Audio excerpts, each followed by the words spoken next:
Very good morning friends. क्या हाल चाल हैं आपके? आई होप आप सब लोग सेफ हैं, सुरक्षित हैं, घरों के अंदर हैं। और बहुत जल्दी हम उम्मीद करते हैं आप सब लोग भी चाह ही रहे होंगे कि अब ये सब कुछ खत्म हो, सब कुछ पुराना जैसा पहला था वैसा हो जाए और लॉकडाउन वगैरह से बाहर आए, ये बीमारी खत्म हो। तो जल्दी ही खत्म होगी और साइंटिस्ट भी लगे हुए हैं, वैक्सीनेशन कोशिश कर रहे हैं, ह्यूमन ट्रायल शुरू हो चुका है उसका, वैक्सीन का। और जल्दी कोई ना कोई तरीका निकलेगा। जब भी कोई विपत्ति आती है, कोई भी डिफिकल्टीज आती हैं, तो उसका सॉल्यूशन भी निकलता है। जल्दी नहीं निकलता है, थोड़ा लेट निकलता है, लेकिन कभी ना कभी तो निकलता ही है। लेकिन इन सब के बीच में अपना काम चलता रहता है, जो जिसकी जिम्मेदारी है, जिसकी रेस्पॉन्सिबिलिटी है और जिस लेवल तक भी वो कर सकता है, तो उस तक उसको पूरा करना चाहिए। और मैं अपनी ड्यूटी पूरी कर रहा हूं। जो क्लासेस हैं वो मैं प्रॉपर रिकॉर्ड कर रहा हूं विद ऑल द अमेंडमेंट्स जो आपके एग्जाम के लिए एप्लीकेबल होंगे, और विद ऑल ड्यू सीरियसनेस जो एक सेक्शंस के लिए या किसी भी टॉपिक के लिए रिक्वायर्ड होती है। तो पीजीबीपी जब भी मैं टीच करता हूं तो मुझे बहुत मजा आता है, क्योंकि मुझे लगता है कि मुझे टीच करने के लिए बहुत कुछ है।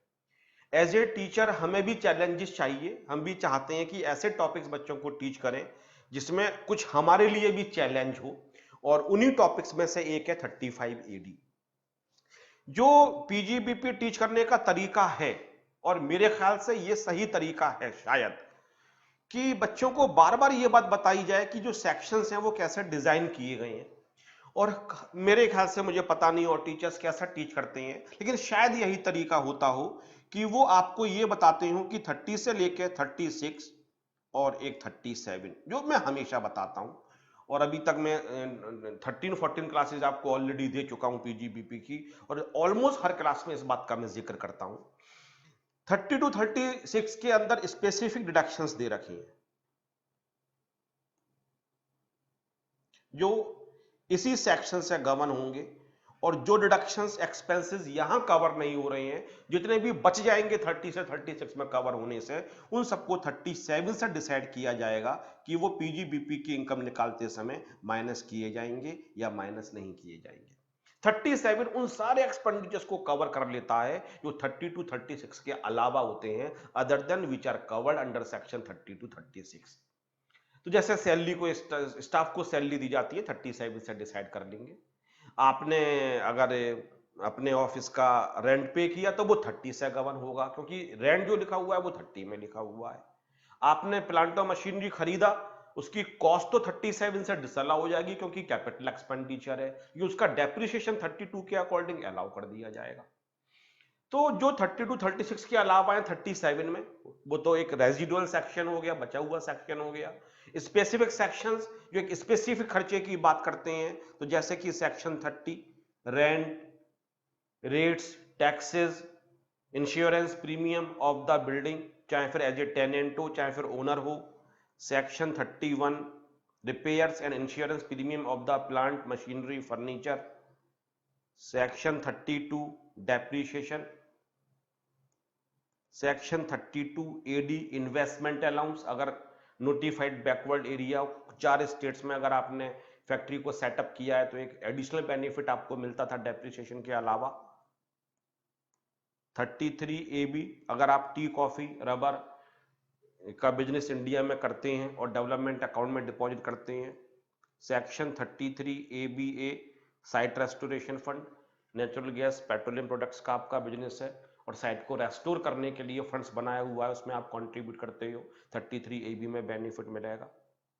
सेक्शन 35(1) साइंटिफिक रिसर्च एक्सपेंडिचर, ये बताया था मैंने कि अगर आपने अपने बिजनेस के लिए किया है या डोनेशन दिया है, इसके अंदर मैंने 35(2) बताया था, 35(2) भी मैंने आपके लिए करवाया था।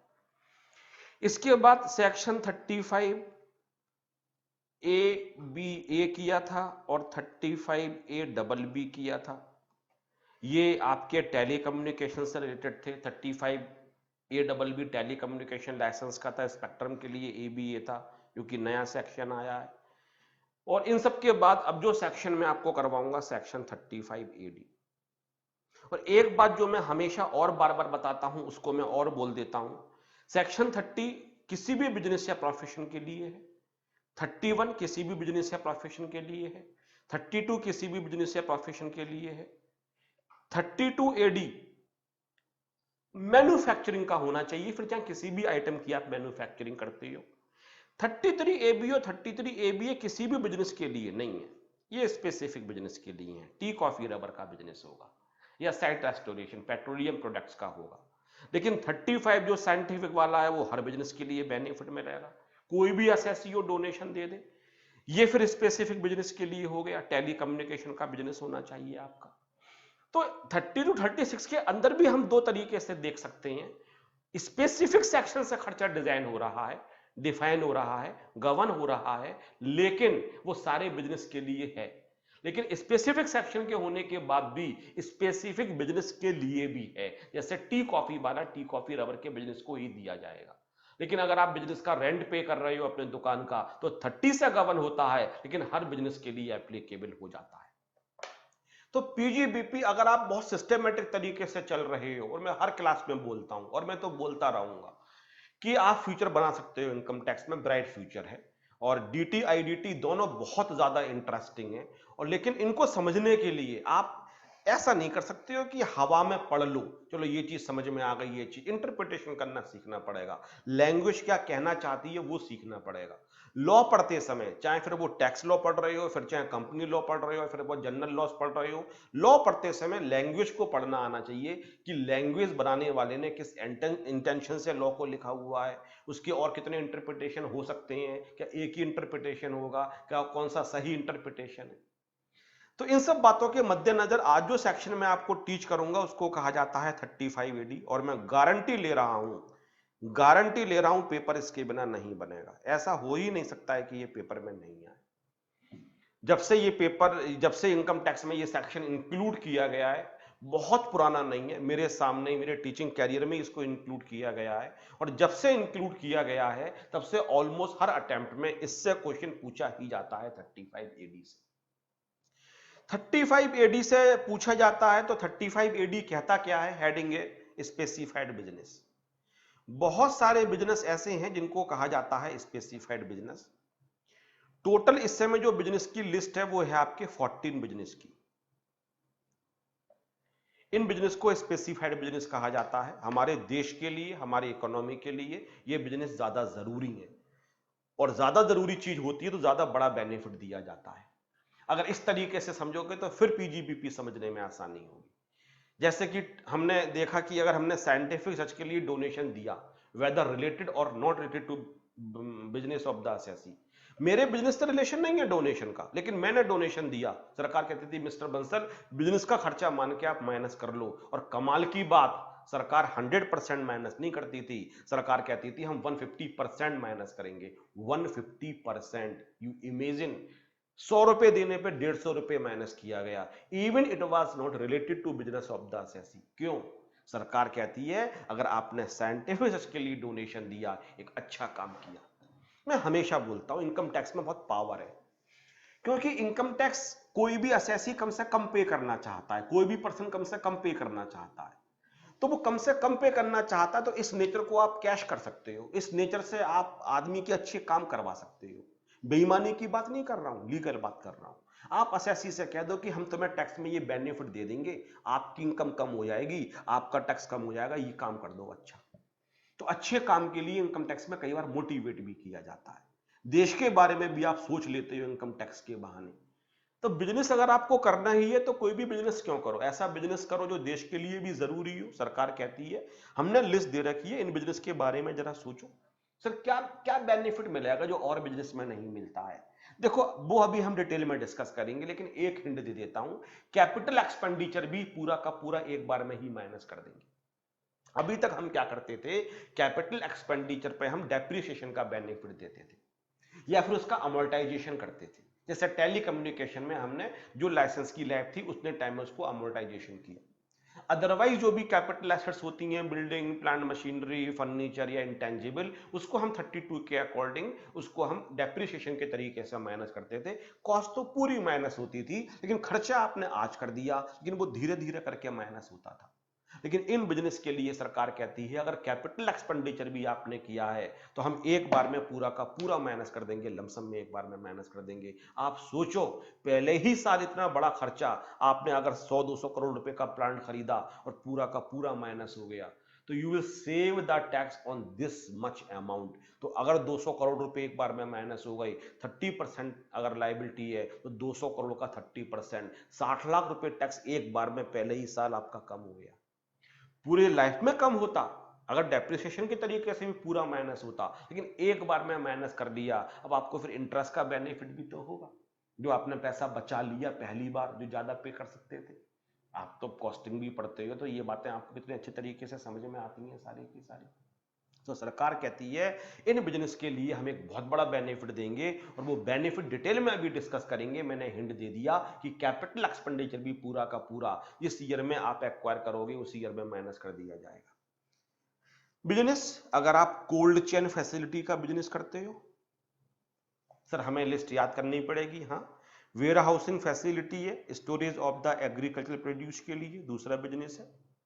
अगर बिल्डिंग एंड ऑपरेटिंग अगर आप हॉस्पिटल बनाते हो एटलीस्ट 100 बेड्स, 100 और मोर देन 100 और 100 प्लस, एटलीस्ट 100 का मतलब हो गया अगर 100 भी है तो बेनिफिट मिल जाएगा। अब देखो इस समय ये एक डिजीज चल रही है कोविड-19,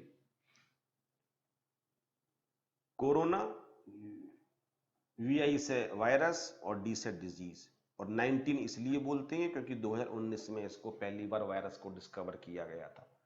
तो कोरोना वायरस से जो डिजीज होती है उसका नाम हो गया कोविड-19। कोरोना CO से, VI से वायरस और डी से डिजीज, तो कोविड-19 ये बीमारी का नाम है। इस बीमारी के लिए जो वायरस रेस्पॉन्सिबल है वो कोरोना ग्रुप का है। Is that clear? तो कोविड-19, अब इस समय देखो हमारे पास इंफ्रास्ट्रक्चर है, इतने केसेस अभी तक नहीं आए हैं कि हमारा हेल्थ सिस्टम कोलैप्स कर जाए, लेकिन इस बात की आशंका स्टार्टिंग में थी कि अगर हम कंट्रोल नहीं कर पाए, बहुत सारे केसेस अगर आ गए, तो हमारे पास तो इटली जैसा, इटली तो वर्ल्ड में टॉप मोस्ट एक हेल्थ केयर सिस्टम वहां का माना जाता है, वो तक कोलैप्स कर गया। तो हम तो बहुत ही नीचे आते हैं। तो जरूरत है, अब चलो इस समय हम निबट गए, अच्छी बात है, अच्छे डिसीजन सरकार ने लिए, लोगों ने कॉपरेट किया, घर से बाहर नहीं निकले, हम उसको उस अगली वाली स्टेज पर लाने से पहले ही हमने काफी तक कंट्रोल कर लिया, हॉट स्पॉट्स बना दिए गए, कंटेन कर दिया गया लोगों के लिए, घर से बाहर नहीं निकले। लेकिन फ्यूचर के लिए हमारे पास ऐसे हॉस्पिटल्स होने चाहिए जो बहुत बड़ी पॉपुलेशन को मैनेज कर सकें, किसी पैंडेमिक के लिए फ्यूचर में हम मैनेज कर पाएं, भगवान नहीं करे कभी हो, लेकिन अगर आप हिस्ट्री देखोगे तो 60-70 सालों में, 100 सालों में 1-2 बार ऐसा होता है, कोई ना कोई ऐसी बीमारी फैलती है जो पूरे वर्ल्ड को, एक पर्टिकुलर कंट्री को काफी हार्म करती है। तो 100 या उससे ज्यादा के बेड्स का अगर आप हॉस्पिटल इंडिया में, एनीवेयर इन इंडिया अगर आप बिल्ड करते हो, बनाते हो और ऑपरेट करते हो, तो आपको बेनिफिट मिलेगा, जो बेनिफिट मैं आपको बता रहा हूं। Developing and building housing project under a scheme for affordable housing framed by the central government or state government. तो central government or state government की बहुत सारी स्कीम्स हैं, वो हेल्प करती है कि अफोर्डेबल हाउस बनाओ, सस्ते घर बनाओ, और सस्ते घर बनाने में आप उस स्कीम के अंदर अगर घर बना के देते हो, तो इस बिजनेस को भी अगर आप स्टार्ट करते हो तो आपको 35 AD का बेनिफिट मिलेगा। Production of fertiliser in India, India में देखो कृषि की इनकम, जो एग्रीकल्चर इनकम है वो कितनी सारी होती है। हम हमेशा कहते हैं इंडिया के जो फार्मर्स हैं वो बहुत मेहनत करते हैं, और हमेशा ऐसे प्रोडक्ट्स को, चाहे कैसा भी मौसम हो, मौसम भी एक रैपिडली चेंज होता है, उसके बावजूद भी वो हमें जितनी हमें रिक्वायरमेंट है फसल पैदा करके देते हैं। फर्टिलाइजर्स चाहिए उनके बिजनेस के लिए, उसको प्रोड्यूस करो इंडिया के अंदर। Laying and operating cross country natural gas और क्रूड और पेट्रोलियम ऑयल पाइपलाइन नेटवर्क। तो आप पूरे कंट्री में एक शहर से दूसरे शहर में पाइपलाइन बिछाते हो, किसके लिए? नेचुरल गैस की सप्लाई के लिए, क्रूड ऑयल या पेट्रोलियम ऑयल की सप्लाई के लिए, उसके डिस्ट्रीब्यूशन के लिए, उसके स्टोरेज के लिए। इसके बाद लिखा हुआ है building and operating anywhere in India A hotel of 2 stars और एबव कैटेगरी। 2 स्टार्स और एबव, 2 और 2+। इंडिया में होटल्स की कितनी रिक्वायरमेंट है? इंडिया में टूरिज्म, बहुत सारे कंट्रीज तो ऐसे हैं जिनका main source of income he tourism से आता है।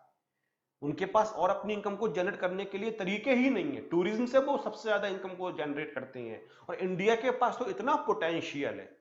हम कितने डाइवर्सिफाइड कंट्री हैं, कहीं पे बर्फ पड़ती है तो बर्फ ही पड़ रही है, कहीं पे लेक्स बनी हुई हैं, कहीं पे फोर्ट्स बने हुए हैं, डिफरेंट, मतलब एक कंट्री में आने के बाद नेचर का हर तरीके का नजारा आपके लिए मिल सकता है। हम बहुत सारे टूरिस्ट को, अदर कंट्रीज को अपने यहाँ इन्वाइट कर सकते हैं, और उनसे फिर फॉरेन करेंसी हमारे पास आएगी, लेकिन उसके लिए जरूरी है कि उनको फैसिलिटीज दी जाएं। तो इंडिया में होटल्स को ओपन करना जरूरी है, लेकिन अच्छे होटल्स होने चाहिए, 2 स्टार या मोर होटल्स होने चाहिए। Developing and building A housing project, sir वो तो ऊपर भी लिखा था, वहां पे था अफोर्डेबल हाउसिंग स्कीम के अंदर, और यहाँ पे under a scheme for slum redevelopment or the rehabilitation framed by central government or state government. झुग्गी बस्ती में जो लोग रहते हैं उनको सरकार बना के घर देती है, या उनको रिहेबिलिटेट किया जाता है, पुनर्वास किया जाता है उनका दूसरी जगह। तो इस स्कीम के अंदर अगर आप घर बना के दे रहे हो तो इस बिजनेस में आपको बेनिफिट मिलेगा। Setting up and operating A inland container depot और कंटेनर फ्रेट स्टेशन नोटिफाइड और approve under the custom act. तो कस्टम एक्ट के अंदर कुछ ड्राई पोर्ट बनाए जाते हैं, इसको ड्राई पोर्ट भी कहा जाता है। इनलैंड कंटेनर डिपो को इसी तरीके से कंटेनर फ्रेट स्टेशन होता है। कस्टम्स एक्ट में आपको ये पढ़ाए जाएंगे, जैसे कि जो पोर्ट होते हैं, जो शिप के थ्रू कोई चीज आती है, तो ये पोर्ट है सपोज करते हैं, और ये शिप के थ्रू कोई चीज आती है। अब यहाँ पे गुड्स के लिए अनलोड कर लिया गया पोर्ट पे। अब जो जिसने इंपोर्ट किया था वो किसी ऐसे स्टेट में रहता है जो यहाँ से बहुत दूर है, क्योंकि शिप तो हर जगह आ नहीं सकता है, उसका अराइवल हर जगह तो हो नहीं सकता है, जहां पे पोर्ट है वहीं अराइवल होगा। तो अब अगर इंडिया देखो तो जो कोस्टल स्टेट्स हैं उनके पास ही शिप का अराइवल होगा, और जो लैंड से टच कर रहे हैं, जिनकी बाउंड्री कहीं भी पानी से टच नहीं कर रही है, उनके पास तो आ ही नहीं सकता है। इतनी दूर दूर फिर हम पहले तो दूसरे देश से मंगाते हैं, फिर अपने भी कंट्री के अंदर हमें क्या करना पड़ता है, उस पोर्ट पे जाना पड़ता है, वहां कस्टम ड्यूटी पे करनी पड़ती है, बिल ऑफ एंट्री फाइल करनी पड़ती है, फिर हम गुड्स को लेके आते हैं। तो it is very difficult for the businessman, manufacturer. तो कुछ लोग क्या करते हैं ड्राई जगह पे, मतलब जहां पे कोस्ट नहीं बना हुआ है, वहां पे एक जगह ले लेते हैं, और सरकार उनको लाइसेंस दे देती है कि आप हम इसको पोर्ट मान लेंगे, इनलैंड कंटेनर डिपो, जमीन पे कंटेनर डिपो, सामान को रखने के लिए डिपो तैयार कर दिया गया। तो वहां जहां पोर्ट पे चीजें आई थी अनलोड होने के बाद, वहां से ड्यूटी होती है, जिसका इनलैंड कंटेनर डिपो का बिजनेस होता है, वो अपनी जगह पे उन चीजों को ले आता है। ये माना जाता है कि अभी भी कस्टम को हमने क्रॉस नहीं किया है, अभी भी कस्टम ड्यूटी पे नहीं हुई है, लेकिन उनको परमिशन होती है कि वो पोर्ट से वहां पे ले आते हैं। अब जैसे दिल्ली है, दिल्ली में किसी गुड्स को इंपोर्ट करना है, अब इंपोर्ट करने के लिए वो जिस जिस पोर्ट पे इंपोर्ट हुई होगी वहां जाना पड़ेगा। दिल्ली के आसपास किसी ने क्या किया, हरियाणा में, यूपी में कहीं पर बहुत जमीन पड़ी हुई है, सरकार ने लाइसेंस दे दिया, इनलैंड कंटेनर डिपो मंगा लिया, तो उस पोर्ट से वो गुड्स कहां मंगा लेगा, अपने डिपो पे मंगा लेगा। अब जो दिल्ली का बिजनेसमैन है, उसको गुड्स की डिलीवरी लेने के लिए पोर्ट पे नहीं जाना पड़ेगा, वो इनलैंड कंटेनर डिपो पे चला जाएगा, वहां डॉक्यूमेंटेशंस पूरा करेगा, वहां पे ड्यूटी पे कर देगा, और सब कुछ के बाद पोजेशन ले लेगा, अपने अपने ऑफिस में ले आएगा। कितना इजी हो गया उसके लिए। तो इंपोर्ट एक्सपोर्ट को और कन्वीनियंट इजी बनाने के लिए सरकार दो बिजनेस को प्रमोट करना चाहती है। इनलैंड कंटेनर डिपो, ये शिप के लिए होता है, और एक होता है कंटेनर फ्रेट स्टेशन होता है। अगर बाई एयर गुड्स को आपको भेजना है तो आपको वहां जाना पड़ता है जहां एयरपोर्ट बना होता है, तो वहां ना जाके नियर बाई एक स्टेशन बना दिया जाता है, वहां गुड्स की आप डिलीवरी दे देते हो, उसको बोला था कंटेनर फ्रेट स्टेशन। तो कस्टम्स जब आप करोगे तो डिटेल में आपको ये पढ़ाया जाएगा। Bee keeping and production of honey and wax, तो जो बी होती है, मधुमक्खी जिसको कहा जाता है, उससे आप हनी बनाते हो, उससे आप वैक्स बनाते हो, इसका बिजनेस अगर इंडिया के अंदर है। Setting up and operating a warehousing facility for the storage of the sugar, ऊपर लिखा हुआ था एग्रीकल्चर प्रोड्यूस के लिए, यहाँ पे शुगर के लिए अगर आप पढ़ते हो। एक होता है स्लरी पाइपलाइन होती है, transportation of the iron ore, iron ore जो होता है उसको एक जगह से दूसरी जगह ले जाने के लिए laying and operating slurry pipeline बनाई जाती है, इसका बिजनेस अगर आप करते हो इंडिया के अंदर। एक और साइंस की चीज है सेमीकंडक्टर वेफर फैब्रिकेशन को बनाने की मैन्युफैक्चरिंग यूनिट अगर आप सेट करते हो और उसको ऑपरेट करते हो। और फिर आखिर में ऐड किया गया था, अगर आप इंडिया में डेवलप कर रहे हो या ऑपरेट एंड मेंटेन कर रहे हो, या फिर डेवलप, ऑपरेट एंड मेंटेन, इन तीनों काम कर रहे हो, एनी इंफ्रास्ट्रक्चर फैसिलिटी। तो इंफ्रास्ट्रक्चर फैसिलिटी को आप या तो डेवलप करते हो, केवल डेवलप नहीं करते हो तो ऑपरेट एंड मेंटेन करते हो, या फिर तीनों काम करते हो, डेवलपिंग, ऑपरेटिंग। केवल ऑपरेटिंग कर रहे हो तो नहीं, ऑपरेटिंग एंड मेंटेनिंग। केवल मेंटेनिंग कर रहे हो तो भी नहीं, ऑपरेटिंग एंड मेंटेनिंग। हाँ, केवल डेवलप कर रहे हो तो आपका स्पेसिफाइड बिजनेस माना जाएगा, केवल डेवलप कर रहे हो तो माना जाएगा। ऑपरेटिंग एंड मेंटेनिंग होना चाहिए। अगर ऑपरेटिंग है केवल तो नहीं माना जाएगा, केवल मेंटेनिंग नहीं माना जाएगा, ऑपरेटिंग एंड मेंटेनिंग, या फिर डेवलपिंग, ऑपरेटिंग एंड मेंटेनिंग तीनों काम करते हुए फिर तो माना ही जाना चाहिए। तो sir what is the meaning of infrastructure facility? तो ब्लॉक में मैंने समझाया है। इंफ्रास्ट्रक्चर्स को आप डेवलप करते हो, आप सड़क बनाते हो, टोल रोड बनाते हो, ब्रिज बनाते हो, रेल सिस्टम बनाते हो, हाईवे प्रोजेक्ट्स आप बनाते हो, इसके बाद वाटर सप्लाई प्रोजेक्ट बनाते हो, वाटर ट्रीटमेंट सिस्टम आप डिजाइन करते हो, irrigation project, sanitation and sewerage system, solid waste management system, इन सबको अगर आप डेवलप करते हो, ऑपरेट एंड मेंटेन करते हो, या डेवलप, ऑपरेट एंड मेंटेन करते हो, पोर्ट बनाते हो, एयरपोर्ट को डिजाइन करते हो, inland waterway, inland port, navigational channels in the sea, पानी के अंदर नेविगेशनल कहां से कहां तक जाने के लिए डायरेक्शंस देने के लिए सी को बनाया जाता है, चैनल जरूरी है देश के लिए। इंफ्रास्ट्रक्चर तो किसी भी कंट्री के लिए जरूरी होता है। हम फोटोज देखते हैं विदेशों की, चाइना की, दुबई की और अमेरिका की, तो हमें लगता है क्या शानदार बिल्डिंग्स हैं, सड़कें कितनी अच्छी हैं, फ्लाईओवर्स कितने शानदार शानदार हैं। अब इंडिया में भी वो चीज़ धीरे धीरे हमें देखने के लिए मिल रही है। हमारा एयरपोर्ट दिल्ली का, जो लोग दिल्ली आएंगे कभी देखें, जो अब दिल्ली का इंटरनेशनल एयरपोर्ट कितना शानदार बना दिया गया है। पहले इतना अच्छा नहीं हुआ, आज से 15 साल पहले इतना अच्छा नहीं हुआ करता था, 10-12 साल हुए हुए होंगे। सरकार ने उसको आउटसोर्स किया था, किसी को इंडिया से बाहर की कंपनी को दिया गया था कॉन्ट्रैक्ट। अब कितना शानदार लगता है कि हम किसी एक बड़े कंट्री के अंदर आए हैं, पावरफुल कंट्री के अंदर आए हैं। हमारी वर्ल्ड में इज्जत बढ़ती है जो लोग इंडिया में आते हैं। ऐसे एयरपोर्ट्स इंडिया में बने हुए हैं, जैसे जर्मन की फ्रैंकफर्ट का नाम सुनते हैं कि बहुत शानदार वहां का एयरपोर्ट बना हुआ है। तो इंडिया के बारे में भी बोलो ना, इंडिया की ये चीज अच्छी है, ताजमहल है। अब वो इतनी पुरानी चीज है, तो हम आज के जमाने में क्या ऑफर कर रहे हैं? ताजमहल है, लोग ताजमहल को देखने जाते हैं, स्पेशली आते हैं जो भी, लेकिन वो बहुत पुराने जमाने का बना हुआ है।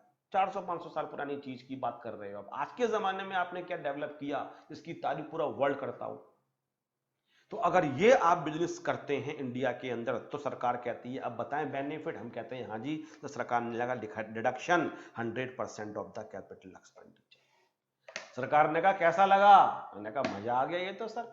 हम तो सोच रहे थे कि 200 करोड़ रुपए का प्लांट लेंगे तो आप ब्लॉक में डाल दोगे, ब्लॉक में डालने के बाद फिर 15-15 फंड करके हम हर साल माइनस करेंगे, थोड़ा थोड़ा टैक्स हम बचाते रहेंगे। सर आपने तो 200 करोड़ पूरा का पूरा माइनस कर दिया। सरकार कहती है तुमने देश के लिए काम किया, तुमने हमारी बात मानी, हम तुम्हारी बात मानेंगे। अच्छे लोगों को अच्छा रिवार्ड दिया जाता है, हम आपको मोटिवेट कर रहे हैं, वेरी गुड, और हम आपका पूरा का पूरा खर्चा कैपिटल 37 में अगर ले जाते, 37 तो कैपिटल को मना कर देता है। 37 की जगह 35 एडी नहीं बनाते, 37 तो 32 में चला जाता डेप्रिसिएशन। इसलिए स्पेसिफिक सेक्शन 35 एडी बनाना पड़ा और उसमें लिखना पड़ा।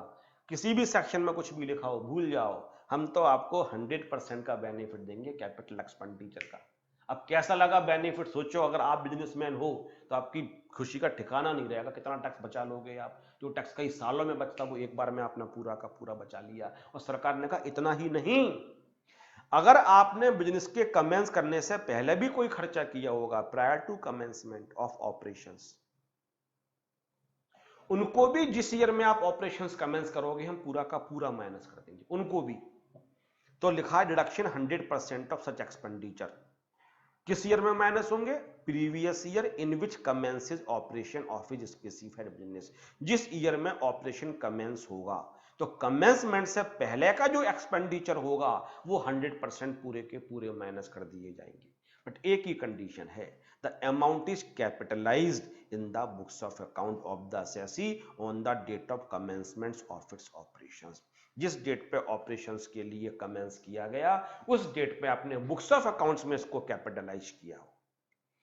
तो अगर उनको आपने कैपिटलाइज किया है, ये कैपिटल एक्सपेंडिचर आप बैलेंस शीट में लेके जा रहे हो, तो उस केस में जितने भी खर्चे होंगे वो जिस ईयर में बिजनेस कमेंस होगा उस ईयर में 100% पूरा का पूरा माइनस कर दिया जाएगा।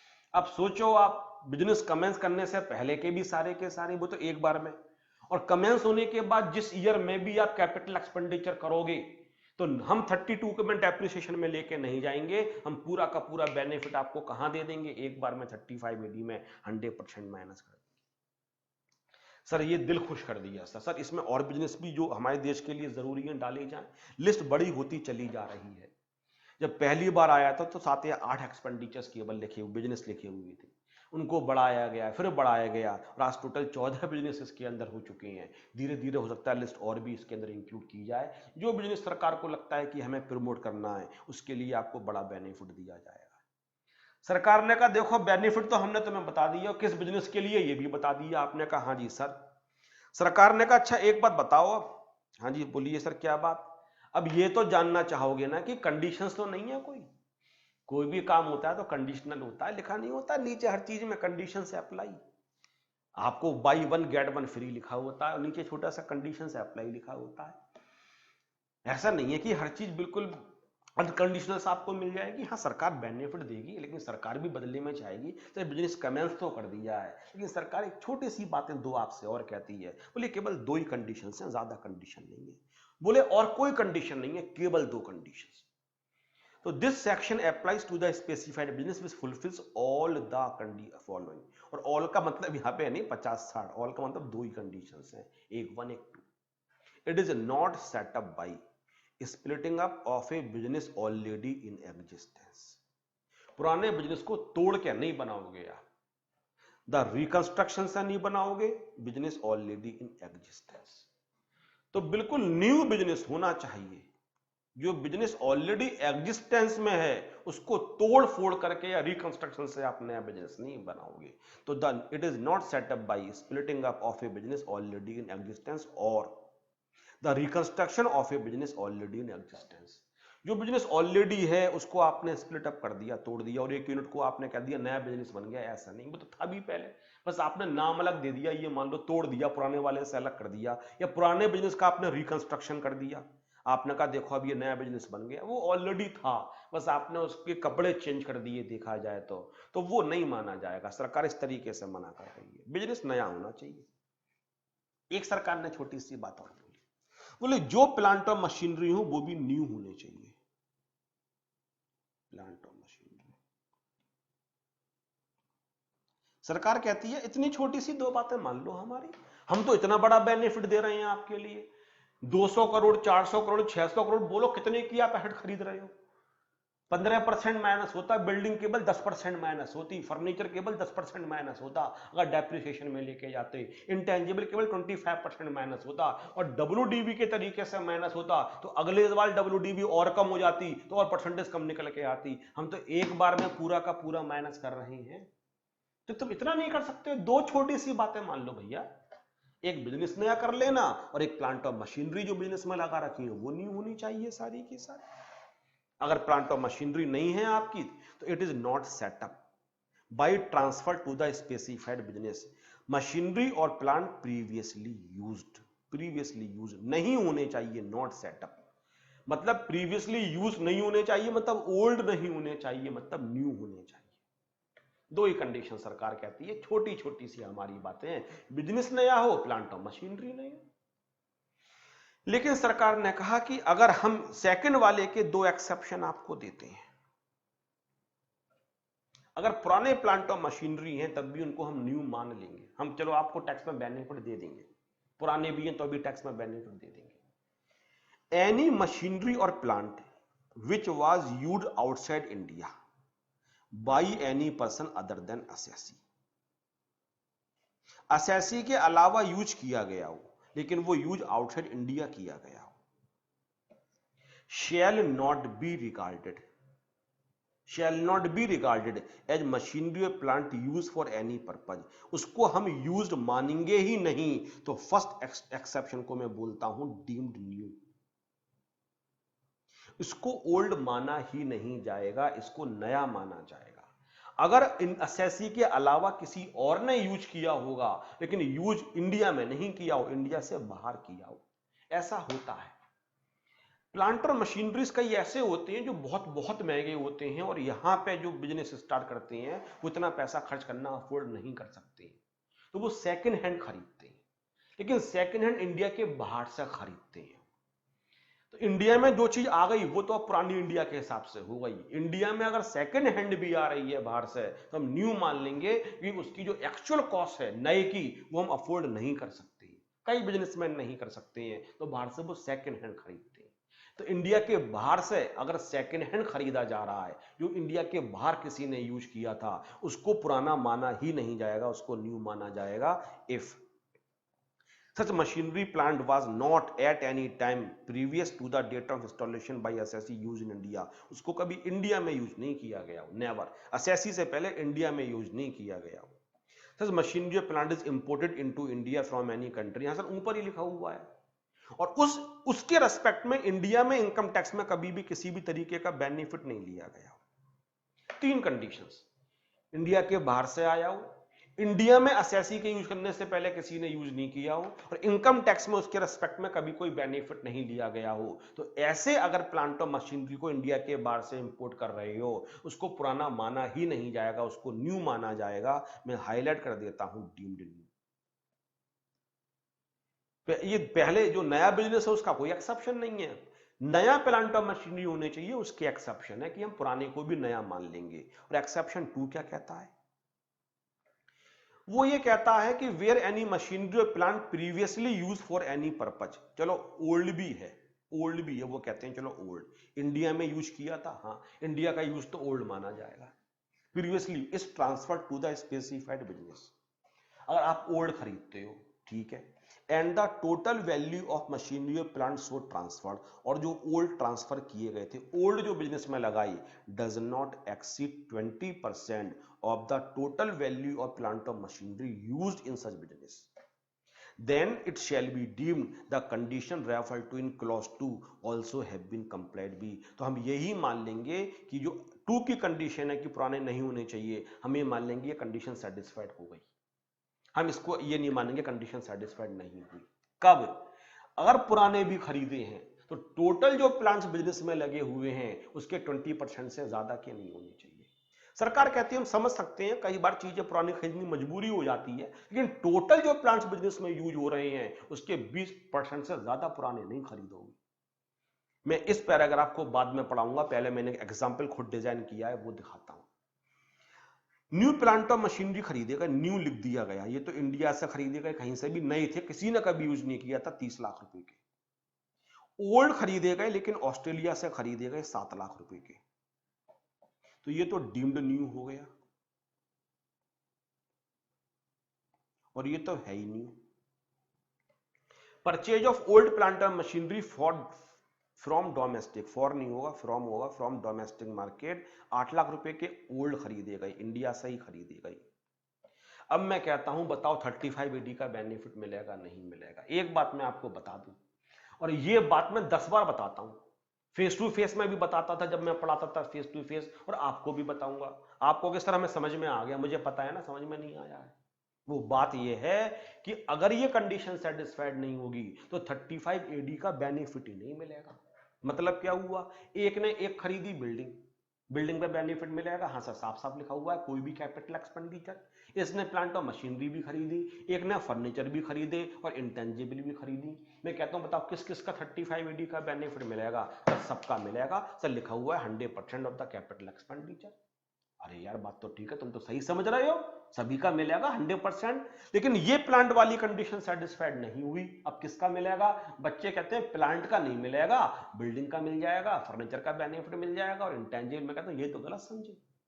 अगर प्लांट वाली कंडीशन सेटिस्फाइड नहीं हुई तो इस बिजनेस को ही 35AD का बेनिफिट नहीं मिलेगा। अब बिल्डिंग पे भी डेप्रिसिएशन लगेगा, 35AD नहीं लगेगा। फर्नीचर इंटेंजिबल पे भी अब आपका 35AD नहीं लगेगा। ये कंडीशन जो है दोनों 1 और 2, ये प्लांट और मशीनरी के लिए नहीं है। कंडीशन तो प्लांट और मशीनरी के अकॉर्डिंग चेक करेंगे, लेकिन है इसलिए कि उस स्पेसिफाइड बिजनेस को 35AD का बेनिफिट मिलेगा या नहीं मिलेगा। तो अगर ये कंडीशन सेटिस्फाइड नहीं हुई, अभी हम चेक करेंगे, तो इससे ये मत समझ लेना कि इन प्लांट और मशीनरी को बेनिफिट नहीं मिलेगा। अब पूरा बिजनेस कोई भी कैपिटल एक्सपेंडिचर हो उसको 35 एडी का बेनिफिट मिलेगा ही नहीं। तो जब मैं ये एग्जांपल दे दिया, मैं आपसे पूछता हूं अपने कॉपी पे आप सॉल्व करके बताओ कि 35 एडी का बेनिफिट मिलेगा नहीं मिलेगा। आप में से कई लोग तुरंत करेंगे सर देखो 30 और प्लस 7 37 लैक्स, इसका सर 20% 7.4 लैक्स। सर जो ओल्ड खरीदा गया वो 20% से ज्यादा का है सर, कंडीशन सेटिस्फाइड नहीं हुई। आपने कहा जो पुराने खरीदे गए हों, जो बिजनेस में प्लांट लगे हों, उसके 20% से ज्यादा नहीं होना चाहिए। मैं कहता हूं कर दी कैलकुलेशन में गड़बड़ी। सर क्या गलती कर दी? हम जब टोटल प्लांट्स देखेंगे तो हम देखेंगे 45 लाख, हम 8 लाख को भी तो ऐड करेंगे, और 45 लाख का हम 20% देखेंगे जो आ जाएगा 9 लाख रुपए, और ओल्ड 8 लाख रुपए हैं, मतलब 20% से कम है। जब ओल्ड आपने खरीद लिए तो वो भी तो बिजनेस के अंदर आ गए। अब मैं आपको लैंग्वेज दिखाता हूं। मैंने क्लास शुरू करने से पहले क्या बोला था?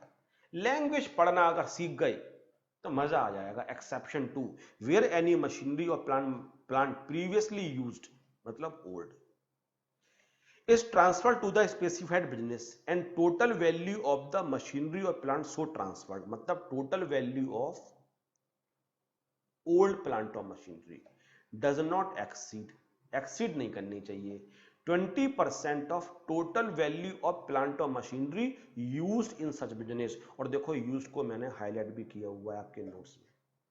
अब यूज बिजनेस में जो यूज हो रहे हो तो बताओ कितना यूज हो रहा है बिजनेस के अंदर। जब 8 लाख खरीद लिया तो 8 लाख भी तो बिजनेस में यूज हो रहा है। तो पहला टोटल निकाल लो, 30 प्लस 7 प्लस 8 ये हो गया 45 लाख। 45 लाख का 20% हो गया 9 लाख रुपीज।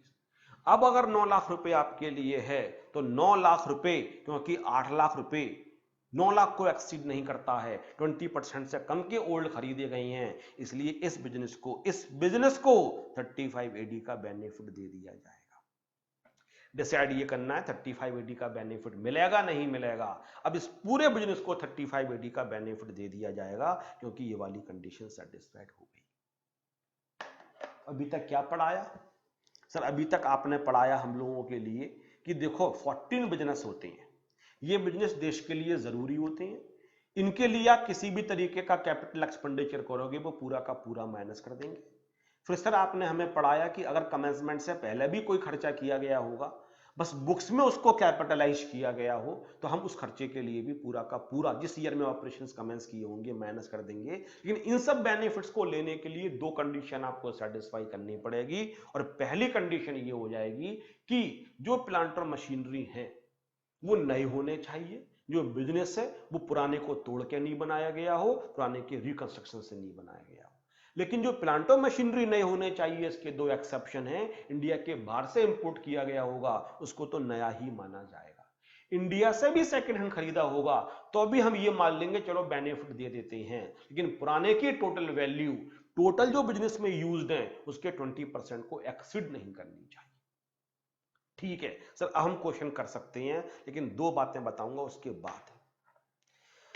सरकार कहती है भाई देखो हमने ऊपर तो लिखा था कि 100% ऑफ कैपिटल एक्सपेंडिचर, और आपके सर ने भी आपको पढ़ाते पढ़ाते बोला किसी पे भी बेनिफिट देंगे, कोई भी खर्चा करो कैपिटल नेचर का होगा, लेकिन 3 खर्चे ऐसे हैं कि हम बेनिफिट नहीं देंगे आपके लिए, कैपिटल नेचर के होने के बावजूद भी नहीं देंगे। उसमें एक तो है अगर आपने लैंड के ऊपर किसी भी तरीके का खर्चा किया था, any expenditure incurred on acquisition of any land.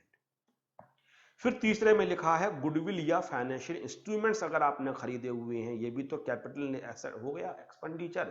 इस पे तो सर वैसे भी नहीं मिलता, फाइनेंशियल इंस्ट्रूमेंट्स पे, लैंड पे तो डेप्रिसिएशन के थ्रू भी नहीं मिलता, तो हम एक इस पे नहीं देंगे, फाइनेंशियल इंस्ट्रूमेंट्स पे नहीं देंगे, गुडविल पे 35 एडी का बेनिफिट नहीं मिलेगा। और सर पहले पॉइंट में क्या लिखा हुआ है? सरकार कहती है कोई भी खर्चा करोगे 10,000 से ज्यादा का तो केवल और केवल 3 तरीके से कर सकते हो, account pay cheque, account pay draft, या ईसीएस इलेक्ट्रॉनिक क्लियरिंग सिस्टम। लेकिन इस बार एक चौथा और ऐड कर दिया गया, बाय द फाइनेंस एक्ट। और कहां ये, और जिस पे मैं अंडरलाइन कर रहा हूं, it is added by finance act 2019, latest amendment है। और through such electronic mode as may be prescribed. तीन तो ऑलरेडी प्रिस्क्राइब्ड हैं, account pay cheque, account pay draft, ECS, लेकिन और कोई भी इलेक्ट्रॉनिक मोड सरकार प्रिस्क्राइब कर सकती है। इन चार के अलावा 10 से ऊपर का आपने खर्चा किया, चाहे फिर आपने किया किसी भी और मोड से, एक दिन में एक आदमी को एक खर्चा, उसका एग्रीगेट अगर 10 से ज्यादा का है, तो एक्चुअल कॉस्ट की लैंग्वेज थी वो एज इट इज यहां लिख दी गई है। जो डेप्रिसिएशन के लिए बताया था, अगर हम 10 से ज्यादा का खर्चा करते हैं तो डेप्रिसिएशन का बेनिफिट नहीं मिलता है।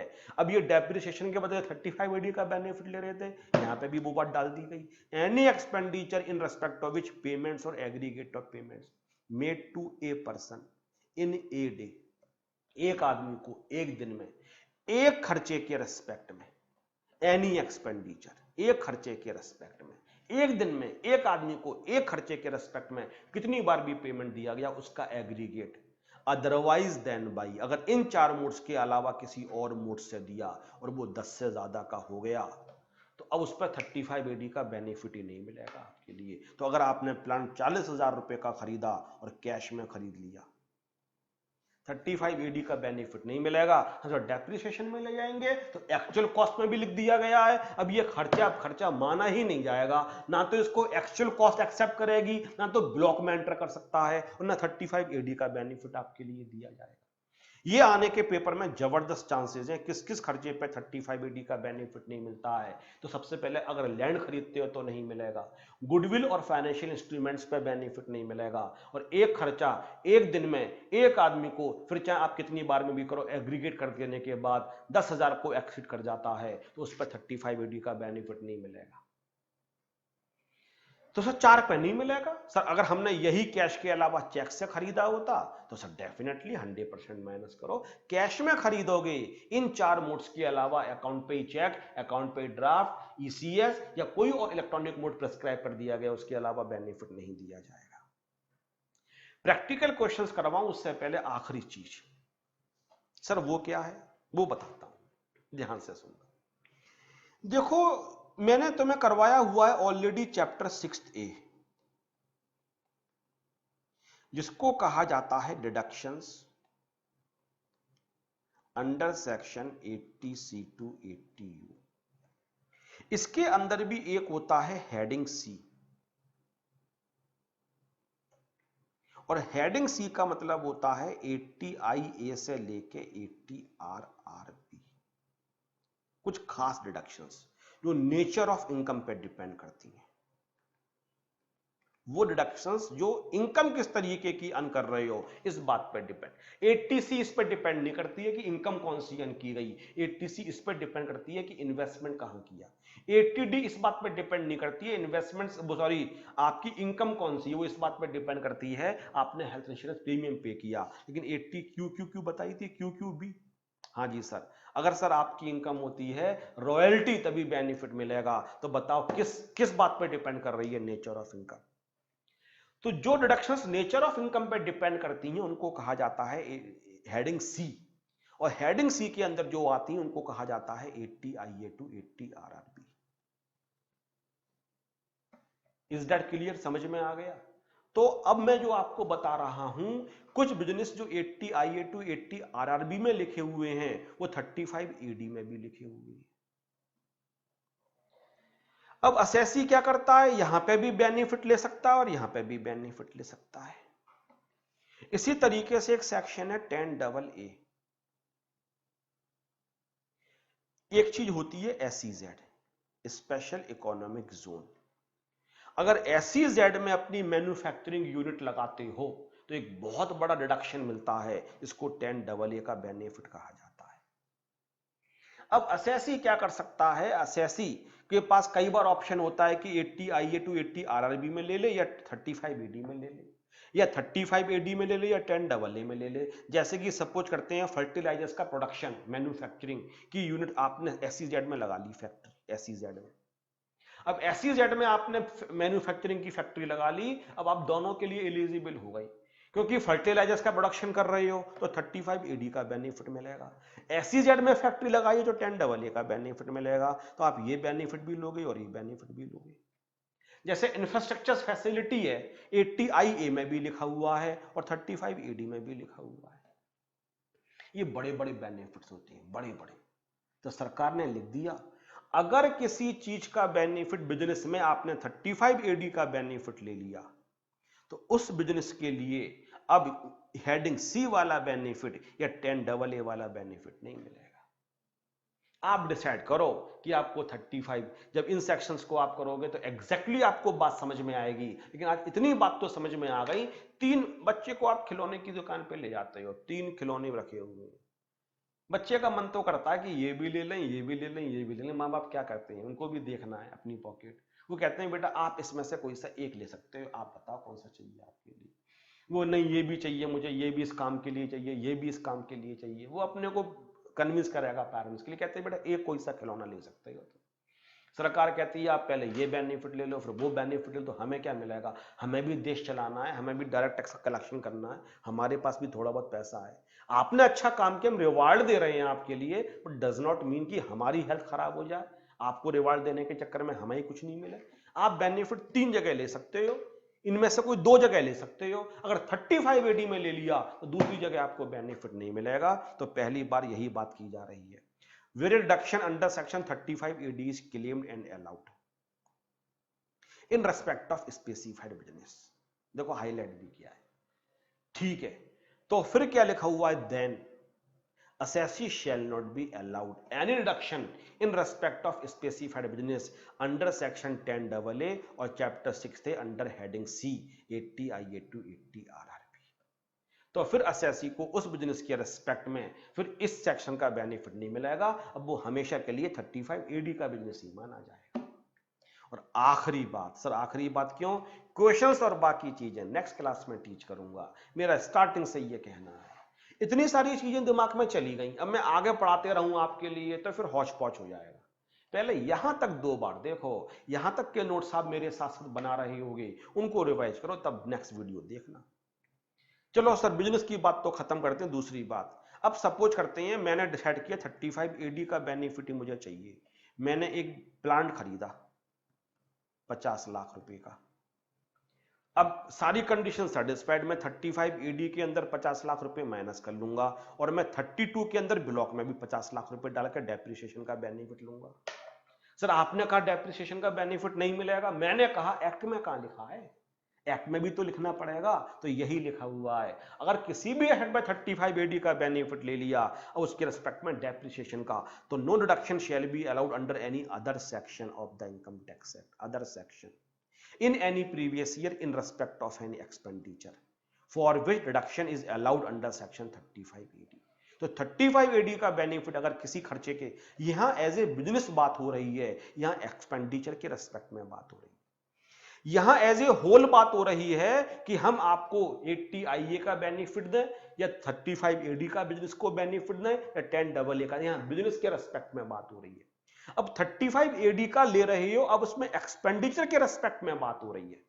35 AD के अंदर भी 2 बातें हो गई, एक प्लांट खरीदा, अब उस पर डेप्रिसिएशन का भी बेनिफिट मिल सकता है और 35 AD का भी। बिल्डिंग खरीदी लैंड को छोड़कर, बिल्डिंग पे तो मिलेगा, स्ट्रक्चर पे तो मिलेगा, 35 AD का भी मिलेगा, बिल्डिंग का भी मिलेगा। वो कहते हैं अगर 35 AD का ले लिया इनकम टैक्स के किसी और सेक्शन में नहीं लोगे, इसलिए मैंने नीचे लिखा therefore the capital expenditure which is allowed in reduction under section 35 AD is not eligible for the depreciation. अगर चाहते हो आगे 2 मैंने ये क्वेश्चंस दिए हुए हैं और उसके बाद फिर मैंने और भी टॉपिक्स दिए हुए। इतनी जल्दी मैंने क्या कहा, ये सेक्शन मैं आपको इस तरीके से करवाऊंगा कि एग्जाम में आएगा जरूरी, ये मुझे पता है। तो मैं क्यों मेहनत कम करूं, हर चीज क्यों नहीं पढ़ाऊं मैं आपके लिए। लेकिन अगली वीडियो देखने से पहले आपको यहां तक की वीडियो पे मास्टरी होनी चाहिए। डाउट्स कितनी बार कहता हूं, मेरे हर पेज पे ईमेल आईडी लिखा हुआ है imsb003@gmail.com। वेबसाइट पर जा सकते हो www.directtaxclasses.com। वहां पर जाके एक ऑप्शन है बाई ऑनलाइन क्लासेस, किसी को क्लासेस खरीदनी है तो वहां से खरीद भी सकते हो। एक ऐप बना हुआ है, स्टोर बना हुआ है, वहां पर क्लासेस दे रखी हैं, सारी उनकी प्राइजेस वगैरह दे रखी है। बट आप तो ऑलरेडी खरीद चुके हो, आप क्वेरीज भेजिए। 35 AD का यहां तक देखिए। नेक्स्ट वीडियो में फिर आपसे मुलाकात होगी। I hope you enjoyed this class. हंसते रहिए, मुस्कुराते रहिए, stay home and stay safe. घर के अंदर रहना जब तक सरकार आपसे नहीं कहती है कि आप घर से बाहर निकल सकते हैं। Thank you very